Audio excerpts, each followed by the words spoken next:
పాపము.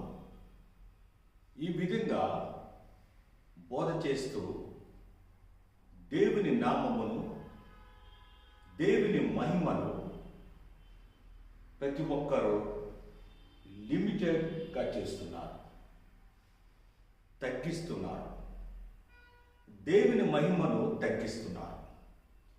దేవుడు కొన్ని కార్యములు మాత్రమే చేయగలడు అని బోధిస్తున్నారు.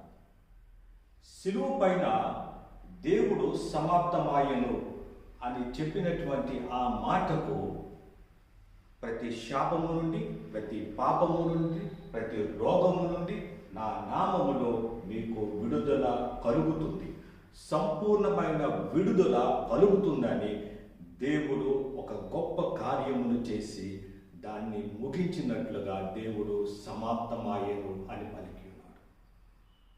కొంతమంది మత బోధకులు దీనిని, దేవుని మహిమను తగ్గించి కొన్నిటికి మాత్రమే పరిమితము చేశారు. కొన్ని కార్యాలు మాత్రమే జరుగుతాయని, మరికొన్ని కార్యాలు జరగవని దేవుని యొక్క శక్తిని వారు లిమిటెడ్గా మాట్లాడుతున్నాడు. ఒక పరిమితిని నిర్ణయించారు.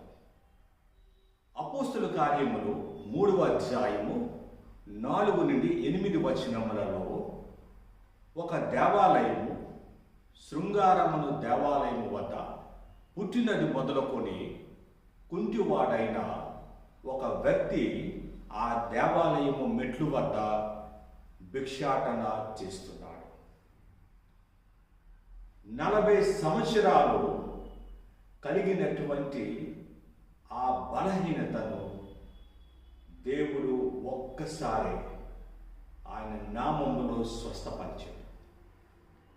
1 సంవత్సరం, 2 సంవత్సరాలు కాదు, 40 సంవత్సరాలు.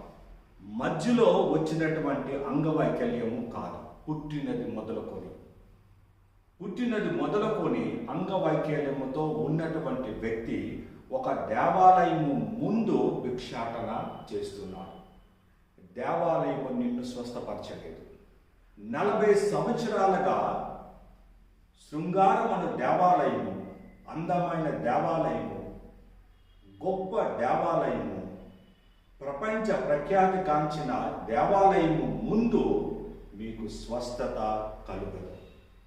దేవాలయము నిన్ను స్వస్థపరచలేదు. పేతురు, యోహాను, మా వద్ద వెండి బంగారములు లేవు గాని మేము దేనిని కలిగి ఉన్నామో అది నీకు ఇచ్చిచున్నాను అని చెప్తున్నాడు. పేతురు ఏమి కలిగి ఉన్నాడు? పేతురు క్రీస్తుని కలిగి ఉన్నాడు. పేతురు అద్భుతమైన శక్తిని కలిగి ఉన్నాడు. క్రీస్తును కలిగిన వారు మతమును బోధించలేరు. ఆశ్చర్య కార్యములు చేయగలరు, అద్భుతమైన కార్యములు చేయగలరు. క్రీస్తు వలె గొప్ప కార్యములు జరిగించగలరు. మత బోధకులు క్రీస్తుని కలిగి లేరు కనుక వారు ఏ సూచక క్రియలు చేయలేరు. సూచక క్రియలు చేసిన వారిని నమ్మరు. అవి ఇప్పుడు జరగవు అని వారు చెప్తూ ఉంటారు, విమర్శ చేస్తూ ఉంటారు. పేతురు నేను ఏమి కలిగి ఉన్నానో అని చెప్పి ఆయన ఏమి కలిగి ఉన్నాడో ఆయన బయటకు చూపించారు. 40 సంవత్సరాల నుండి ఒక దేవాలయం ముందు, ఒక చర్చి ముందు భిక్షాటన చేస్తున్న వ్యక్తిని వారు స్వస్థపరిచారు. ప్రభువైన యేసుక్రీస్తు నామములో స్వస్థపరిచారు.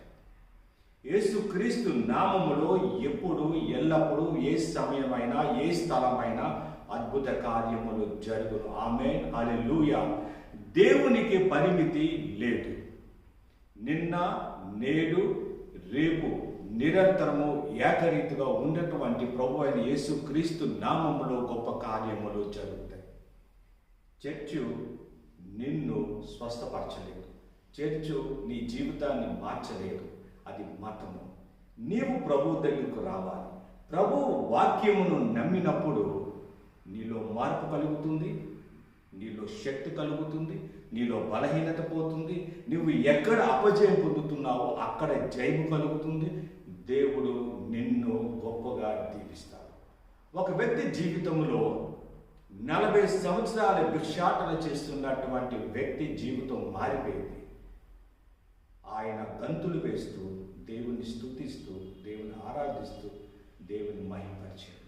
నీ జీవితంలో ఏ బలహీనత ఉన్నా, నీ జీవితంలో ఏ కొరత ఉన్నా, నీ జీవితంలో ఎలాంటి సమస్య ఉన్నా ప్రభు దగ్గరికి రా. ప్రభు నామము గొప్పది. ప్రభు నామములో చేయలేని కార్యములు లేవు. దేవుని కార్యము అన్నిటినీ అధిగమించినటువంటి గొప్ప కార్యములను జరిగించగలదు. దేవుని నామాన్ని నమ్ముదాం, క్రీస్తును నమ్ముదాం, క్రీస్తును వెంబడిద్దాం. క్రీస్తు ఏమి కలిగి ఉన్నాడో మనం పొందుకుందాం, ప్రభువుని ఆరాధిద్దాం. దేవుడి వాక్యం దీవించింది గాక. ఆమేన్.